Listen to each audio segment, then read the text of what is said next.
আল্লাহর আখিরি নবী, নবিকুল সম্রাট মুহাম্মদ সাল্লাল্লাহু আলাইহি ওয়াসাল্লাম আজ থেকে ১৫০০ বছর আগে আম্মা জান হযরত আমিনার নূরময় রহম থেকে মক্কাতুল মুকাররমায় হযরত আমিনার ঘরে তাশরীফ নিয়ে এসেছেন রবিউল আউয়ালের 12 তারিখ সুবহে সাদেকে।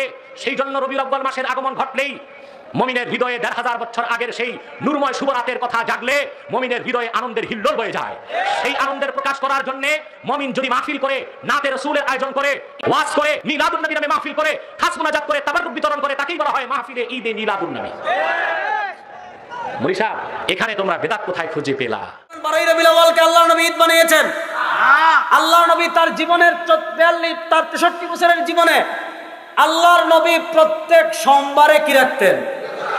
আল্লাহর নবী তার জন্ম পালনের জন্য নির্ধারণ করেছেন বারকে, তারিখকে না, কি কে? বারকে। আমি যদি আশিকে রাসূল হই, আমার জন্য উচিত হলো নবীর অনুসরণ করা। নবী রাখতেন রোজা, আমরা বানিয়েছি ঈদ। নবীর নির্ধারণ করেছেন বার, আর আমরা নির্ধারণ করেছি তারিখকে। এখন তো শুধু এটা ঈদ না, এখন এটা সাইয়্যিদুল আয়াত। নাউজুবিল্লাহ। তো এই সাইয়্যিদুল আয়াত সকলের সেরা ঈদ আল্লাহর নবী বুঝেন নাই। দেখেন আমাদের রাজারবাগের বাইরে হাদিস জাল করে ছড়িয়ে দিয়েছেন। আবু বকর রাদিয়াল্লাহু তাআলা নামে, ওমর রাদিয়াল্লাহু তাআলা নামে, উসমান রাদিয়াল্লাহু তাআলা নামে হাদিস বানিয়েছেন যে আবু বকর রাদিয়াল্লাহু তাআলা বলেছেন, মান আনফাকা দিরহামান আলা কিরাআতি মাউলিদিন নবী কান রাফিকি ফিল জান্নাহ।